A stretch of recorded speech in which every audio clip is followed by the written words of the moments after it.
Então, galera, o vídeo eu pensava que dava para pausar, não dá, teve que separar os vídeos, né? Depois eu vou aprender a juntar aqui de novo esse negócio.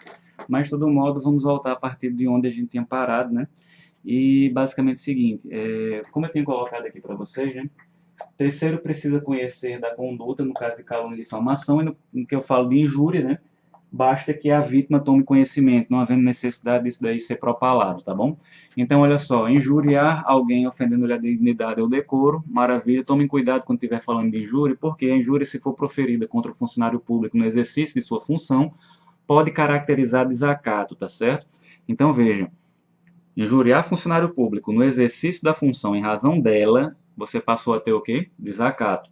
Então, basta a gente tratar aqui de situações em que eu estou proferindo palavras que sejam contrárias à reputação daquela pessoa, no intuito de magoar, no intuito de deixar aquela pessoa com sua autoestima em baixa, coisas dessa natureza. Lembrando que a injúria é o crime mais brando desses três que nós temos aqui, na modalidade simples, né? Agora, nas outras modalidades que nós temos aqui, injúria real, injúria racial, o negócio é um pouquinho mais complicado, o buraco é mais embaixo, tá certo? Então, olha só, o juiz pode deixar de aplicar a pena, e aqui seriam hipóteses de perdão judicial previstos para o crime de injúria, tá certo? Quando o ofendido de forma reprovável provocou diretamente a injúria, tá certo? De alguma forma, ele, de maneira reprovável, provocou a injúria. Inciso segundo, no caso de retorção imediata que consista em outra injúria. Fui injuriado e devolvi a palavra injuriosa da mesma forma. O cara chegou e disse imbecil, imbecil é você. Isso aí ficou uma coisa pela outra. O juiz pode deixar de aplicar a pena. Veja que situações mais brandas, tá certo? O juiz, isso não vai nem chegar ao judiciário, é o que acontece normalmente no dia a dia.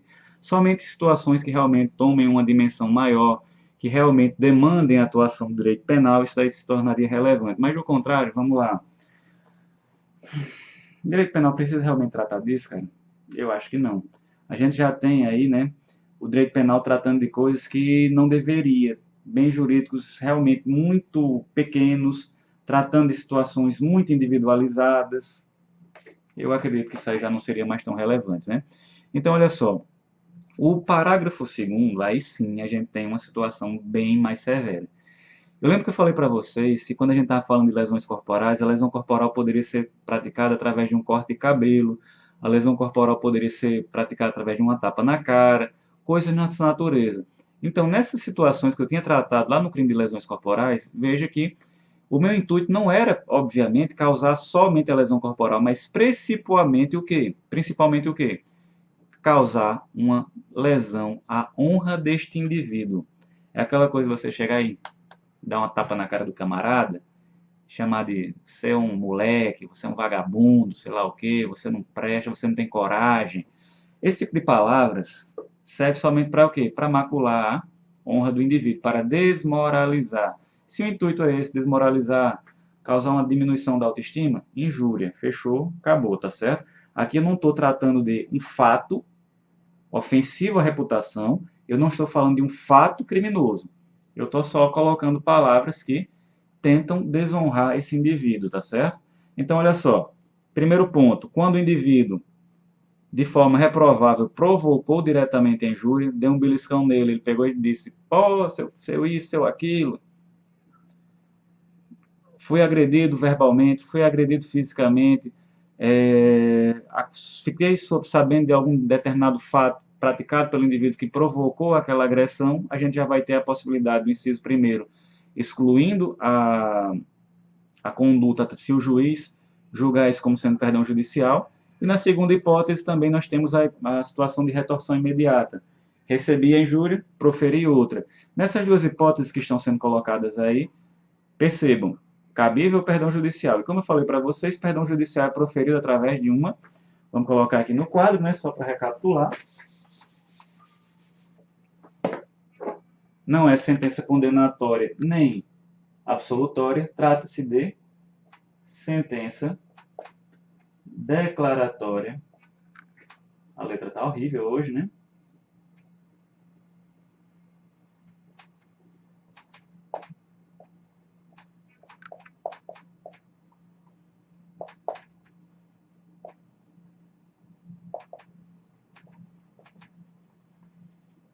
olha só.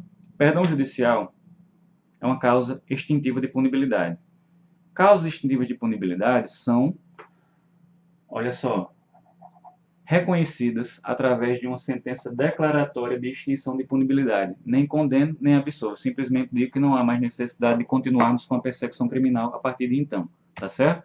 A gente já tinha visto outras hipóteses de perdão judicial aplicáveis ao crime de homicídio e também ao crime de lesões corporais. E aqui nós vemos outros casos diferentes, tá certo?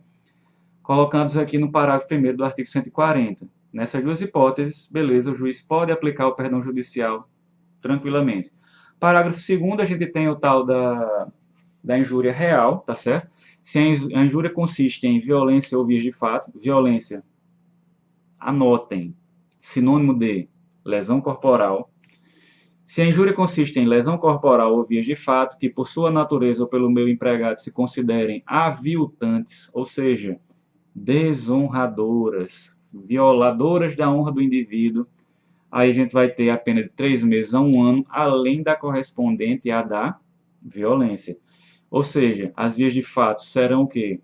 Absolvidas, tá certo? Absorvidas na situação lá da consunção, mas a violência aqui eu já estou dizendo que vai haver consunção? Não. Eu disse a vocês que, em caso de injúria real, vias de fato serão absorvidas, ao passo que a lesão corporal, eu vou somar as duas penas. Soma a pena de lesão corporal, leve, grave ou gravíssima, ou seguida de morte, ao crime de injúria real, previsto aí no parágrafo 2º. Joinha. Galera, seguindo, parágrafo 3º, a gente tem uma situação bem interessante que coloca pra gente o seguinte, é a tal da injúria racial. A injúria racial, ela difere do crime de racismo, tá certo?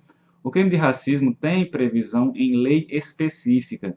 O crime de racismo ele é equiparado a hediondo. O crime de racismo somente se procede através de ação penal pública incondicionada, denúncia. O crime de racismo ele é inafiançável. O crime de racismo ainda é o quê? É equiparado a hediondo? É. Então, gente, olha só.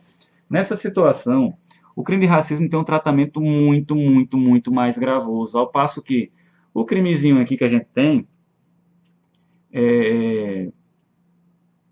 o nosso crimezinho aqui de, como é que eu posso dizer, de injúria racial, ele tem um tratamento mais brando. Tudo bem que aqui eu estou falando palavras indecorosas contra uma pessoa, sobretudo considerando questões relativas à raça, cor, etnia, religião, ou ainda em razão dela ser idosa ou pessoa deficiente. Mas veja que aqui a ação penal ela é o quê? Ação penal privada. Aqui cabe fiança. Aqui tem alguma semelhança com o crime hediondo equiparado? Não. Tratamento muito mais o quê? Benéfico ao indivíduo que praticou. Aquela situação que vocês viram do goleiro, né, que foi vitimado por uma torcedora, salvo engano, acho que era do Cruzeiro. Cruzeiro não, do Grêmio. A pessoa chamou o goleiro de macaco, chamou a pessoa disso, daquilo outro, por causa da cor dela. O intuito ali era dizer que todos os negros do mundo, toda a raça negra era inferiorizada? Não. Ela queria o quê? Simplesmente rebaixar a autoestima do camarada. A pessoa queria segregar uma pessoa da raça negra, queria proibir dela ter acesso ao emprego, acesso a determinado local? Não. Então notem que a segregação, ou então palavras, conceitos emitidos contra toda uma raça, significam racismo. Aqui eu estou falando de situação que eu estou somente o quê? Proferindo palavras contrárias à autoestima do indivíduo. Então aqui a magnitude é o quê? Totalmente diferenciada. A relevância é diferenciada. Então cuidado no tratamento diferenciado também. Tá certo? Então, galera, só um instantinho. Vamos seguir aqui. Conceito de injúria já foi colocado para a gente, né? Deixa eu só ver se eu falei uma coisinha errada aqui para vocês. Eu acredito que não, mas...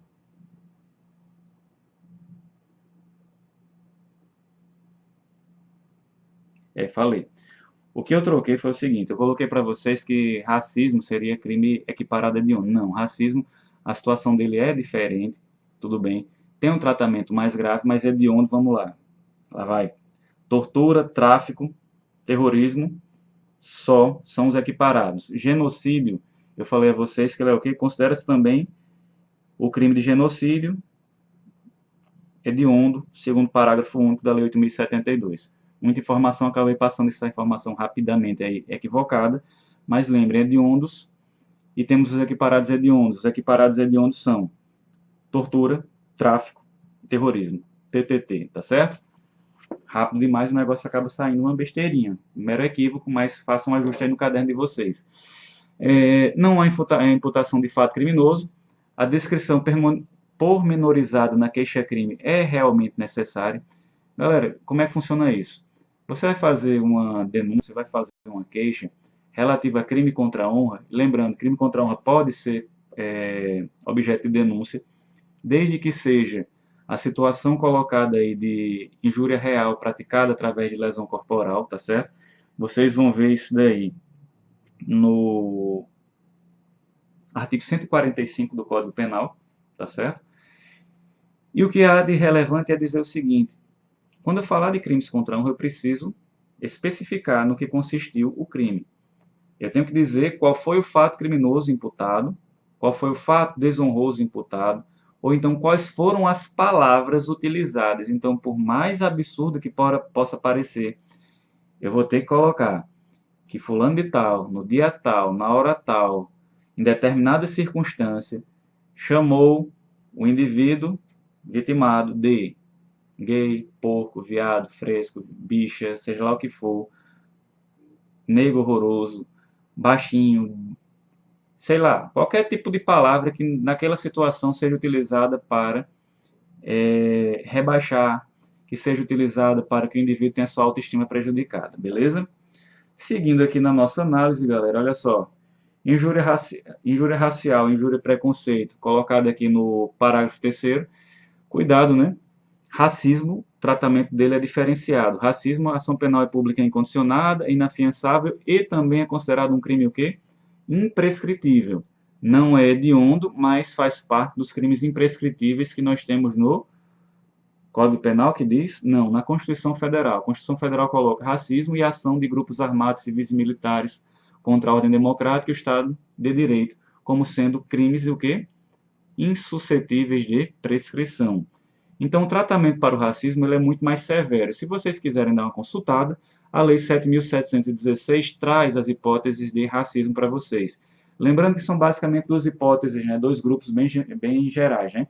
Uma manifestação generalizada de preconceito contra determinado grupo racial, ou então a segregação racial, você impedir que uma pessoa entre no transporte público, que entre num colégio, que aquela pessoa ascenda num determinado emprego, tudo isso aí será considerado não injúria racial, mas racismo, tá certo?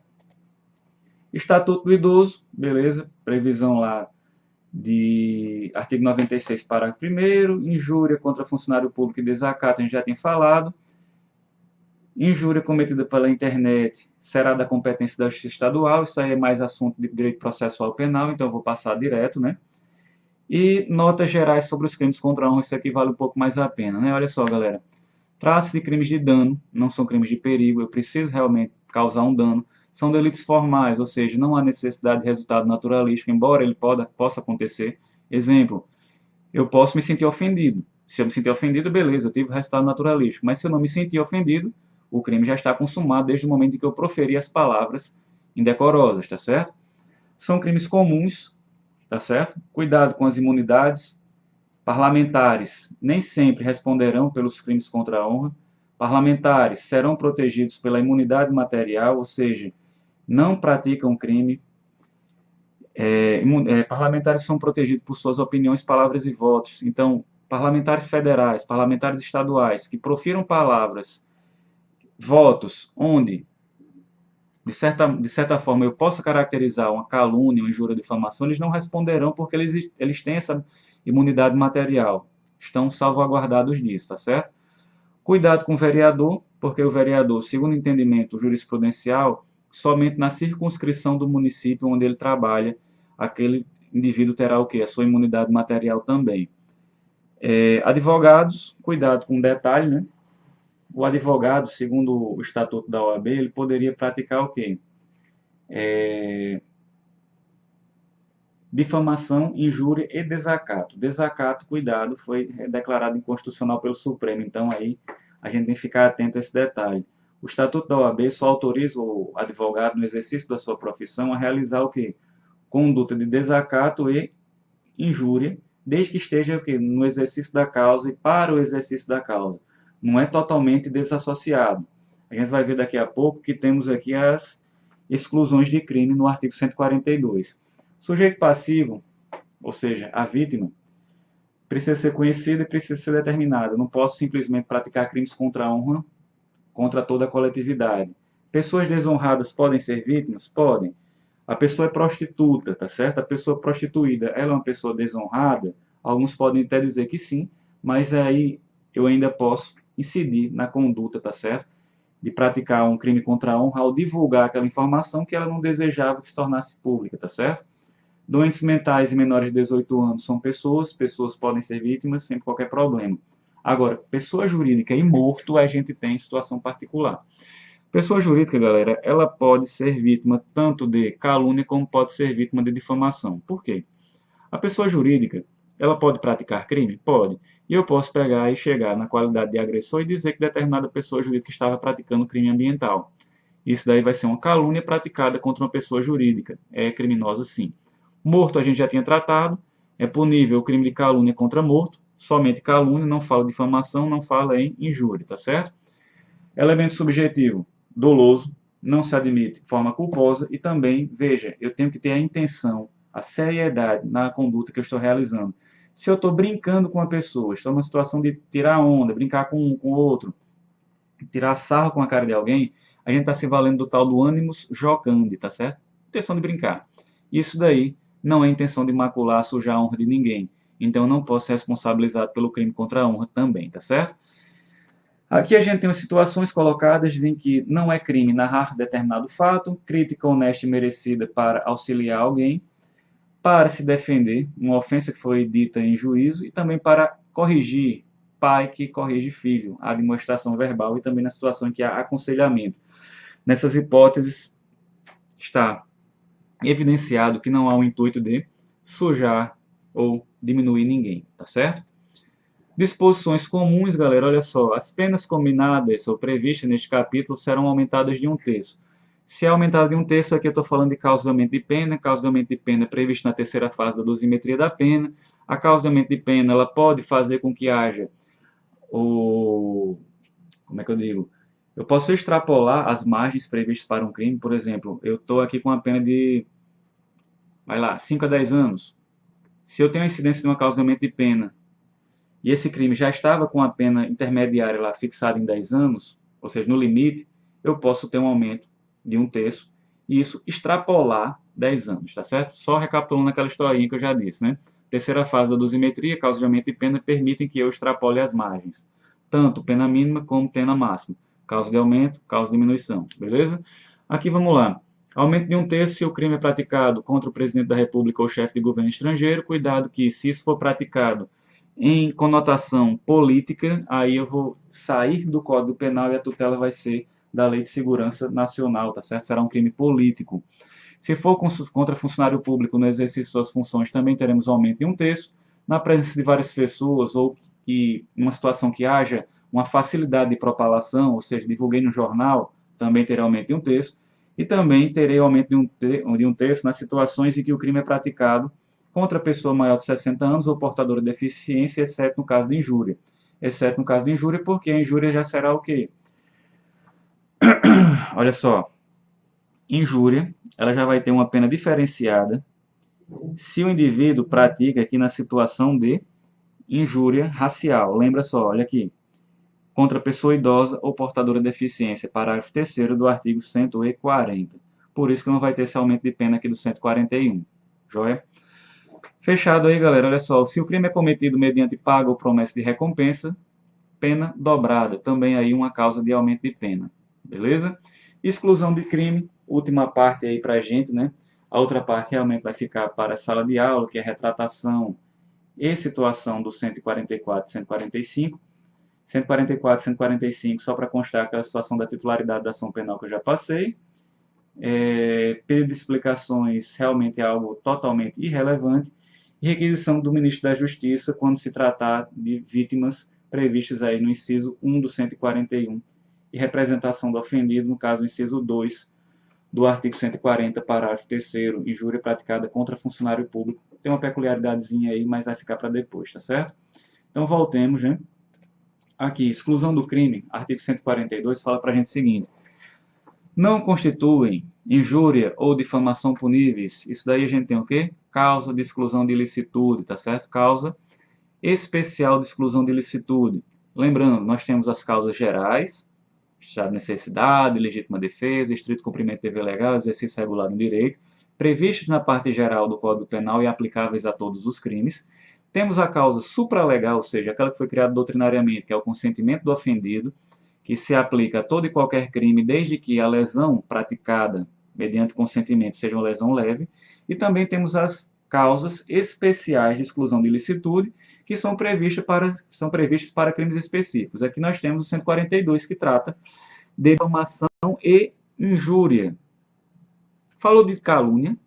Não, não falou. Então, a primeira observação é: essas causas de exclusão não se aplicam ao crime de calúnia. Anotem no material, tá certo? Enquanto vocês anotam no material, eu vou tomar uma aguinha aqui.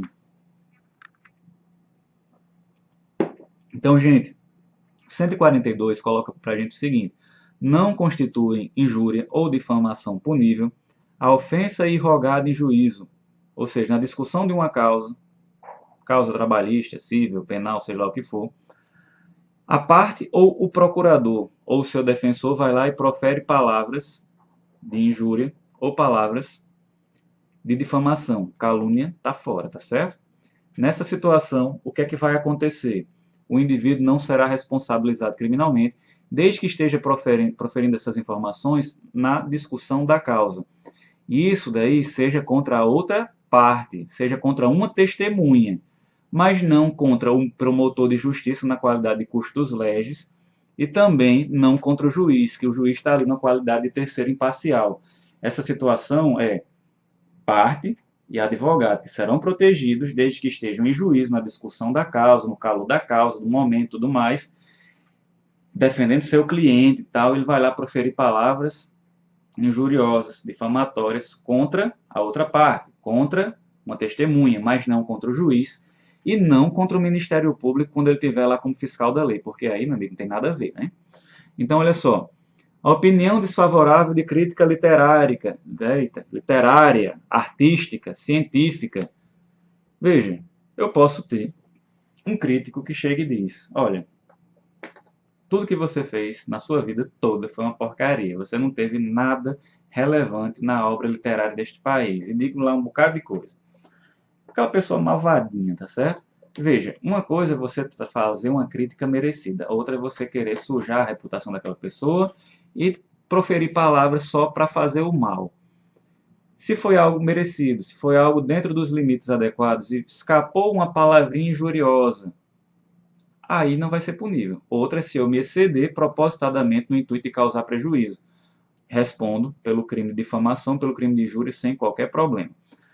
Conceito desfavorável emitido por funcionário público em apreciação ou informação que preste no cumprimento de um dever de ofício. Exemplo: o camarada está no processo licitatório e vai avaliar um produto, tá certo? Que foi levado pelo possível contratante, né, para a administração, e diz: olha, o produto que é fornecido pelo contratante é de baixíssima qualidade, não serve para nada, coisa que é comum na sua empresa como um todo, não sei o quê. Esse tipo de coisa, cuidado. É uma situação que poderia ser adequada à difamação, mas ali é o quê? Faz parte do trabalho dele.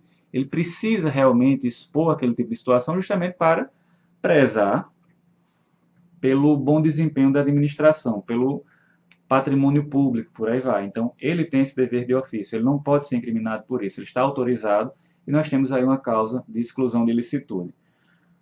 Nos incisos 1 e 3, responde pela injúria ou difamação quem lhe dá publicidade. Veja, eu posso estar o quê? Resguardado, mas aquele indivíduo que saiu dando publicidade àquilo, somente no intuito de injuriar ou difamar, responde sem qualquer problema, beleza? Galera, é isso. Como eu tinha prometido aos senhores, a aula não se estendeu tanto, menos do que 1 hora. 2 videozinhos, né? Um de 31 minutos e 42, outro de 24 e qualquer coisa, 25 minutos. Essa foi a nossa primeira videoaula. As próximas aulas eu vou gravar com um pouco mais de tranquilidade, mas isso aqui era o intuito de realmente nós vermos a matéria que estava faltando, tá certo? E que vocês vejam na prova isso daí de uma maneira bem satisfatória. Ficou fácil, eu acredito, né, diferenciar, distinguir os conceitos de calúnia, injúria e difamação. Outra coisa que é imprescindível é saber quais são as hipóteses em que cabe ou não cabe exceção de verdade. Visto isso daí, próxima aula a gente vai ver as situações da titularidade da ação penal, que vai ficar bem interessante para a gente, né, como parte final, como fechamento. Encerrando essa parte, a gente já vai partir para os crimes contra o patrimônio e depois crimes contra a dignidade sexual. Assunto já da provinha de vocês lá do exame integrado do EXIM, tá certo? Eu espero que vocês tenham gostado. Fiz da forma mais objetiva possível. Eu acredito que com a leitura do material de apoio, né, e acompanhando o que vocês têm aqui no vídeo, já vai ser mais do que suficiente para resolver as provinhas que vocês vão ter que se submeter em breve. E é isso, tá certo? Bons estudos para todos, um bom final de semana para aqueles que estiverem vendo no final de semana. E estudem bastante, a prova está tranquila, tá certo? Foi feita pensando em vocês, com a maior consideração, com o maior carinho. Beijo grande para quem for de beijo e um grande abraço para quem for de abraço. Valeu!